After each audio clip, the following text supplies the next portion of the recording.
Olá, galerinha do YouTube, tudo bom com vocês? Mandy aqui. Esse é o Geek Mania, que o vídeo de hoje a gente vai falar sobre O Morro dos Ventos Vivantes, de Emily Brontë. Mas antes de começar, eu quero pedir para você se inscrever no canal se você ainda não for inscrito, ativar o sininho para receber notificação quando tiver vídeo novo, deixar o seu joinha e compartilhar com os amigos, porque isso ajuda demais. Provavelmente você já ouviu falar sobre o nome Brontë por causa das irmãs Brontë, que eram Emily, Charlotte e Anne Brontë. Cada uma delas escreveram um livro de poemas, mas ele foi um fiasco tanto na crítica quanto nas vendas.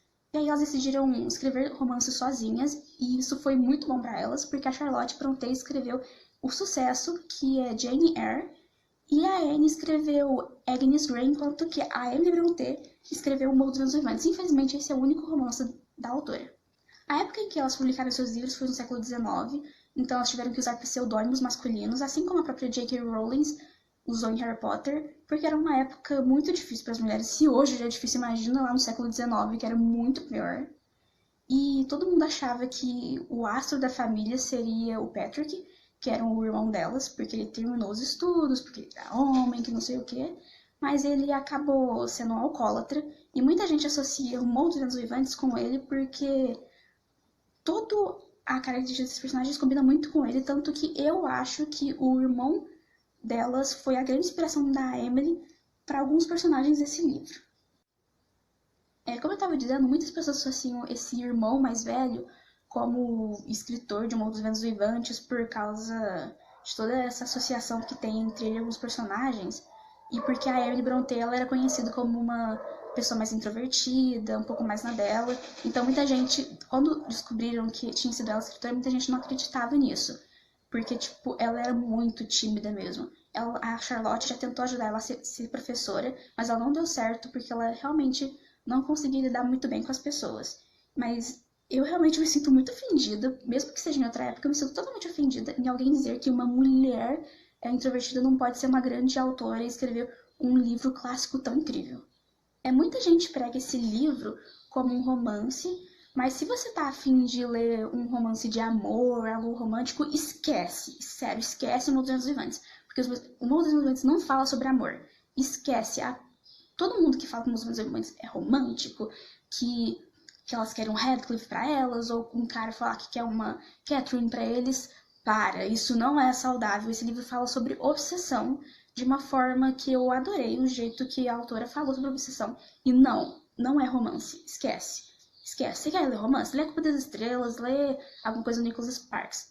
Mas não leia O Morro dos Ventos Vivantes achando que é romântico. A história começa a ser narrada pelo Sr. Lockwood, que mora na granja, e ele é inquilino do Sr. Radcliffe, que é proprietário do Morro dos Ventos Vivantes.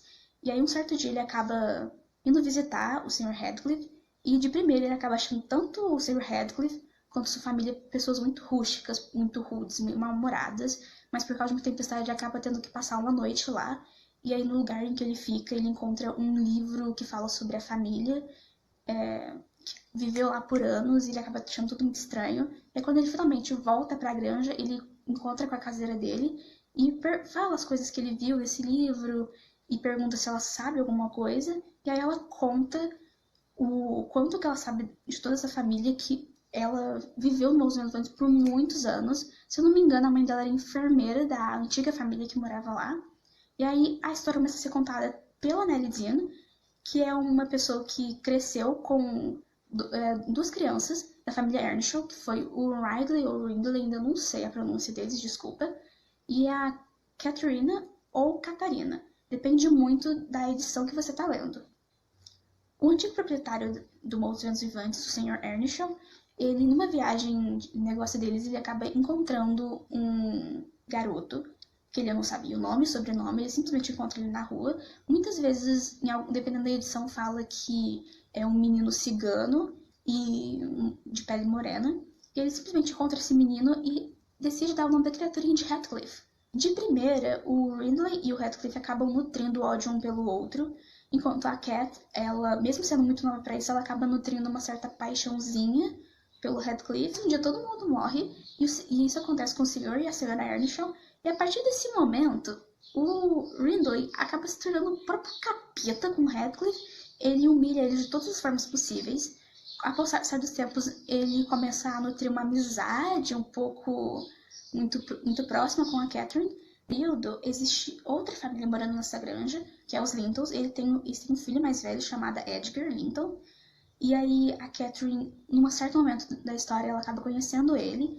E como ele tem dinheiro e pode dar tudo que ela quer, ela acaba decidindo se casar com ele, ao invés de se casar com Radcliffe. Porque por mais que ela ame ele, ou seja obcecada por ele, né?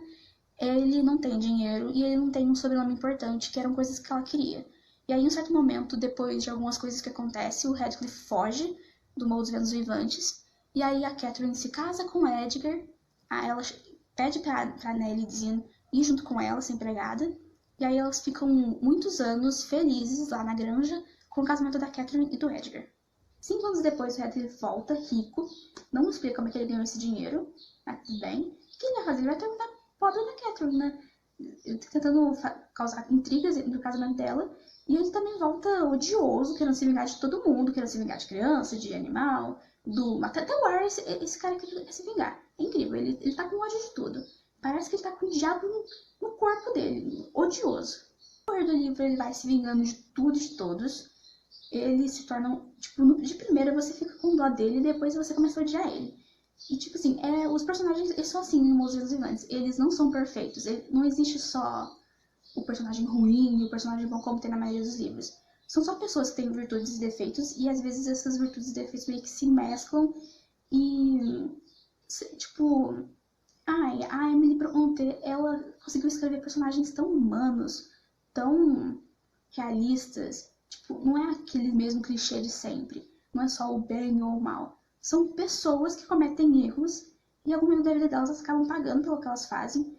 E por isso que quando o livro foi publicado, a crítica não gostou muito, por causa que a dureza dos personagens incomodava e realmente incomoda, porque esse livro é muito pesado. De vez em quando você tem que parar de ler, porque você precisa de tempo para digerir. E às vezes você tá com tanto ódio de um personagem que você, na hora que você lê o livro, na hora que você abre o livro e lê o nome dele, você já começa a ficar com ódio, já começa a querer matar todo mundo. Esse livro é muito intenso, os sentimentos que você sente enquanto você lê são intensos. Você fica triste, você fica com pena de alguns personagens, você fica feliz quando um filho da mãe morre. Vou falar filho da mãe pra não falar outra coisa, porque tem uns personagens que merecem uns xingamentos piores, mas tudo bem. Por mais que na época as pessoas não estavam preparadas para um livro tão realista como Os Ventos Vivantes é, hoje em dia ele é um clássico. Tem musicais, tem 2 novelas aqui no Brasil, tanto que o Os Ventos Vivantes faz parte da nossa própria cultura. Um deles se chama Os Ventos Vivantes mesmo, outro se chama Vendaval, se eu não me engano. E tem inúmeros filmes, inúmeras adaptações. Os Ventos Vivantes é um clássico, tipo assim, acho que é o melhor clássico britânico que eu já li até agora. É um livro maravilhoso. Então, como vocês podem perceber, esse livro é muito intenso, então ou você ama ou você odeia. Às vezes é muito melhor reler de novo para ter certeza sobre o que você sente sobre esse livro. Mas ele é fantástico, eu recomendo muito. Bom, pessoal, é isso. Espero que vocês tenham gostado. Até a próxima e tchau!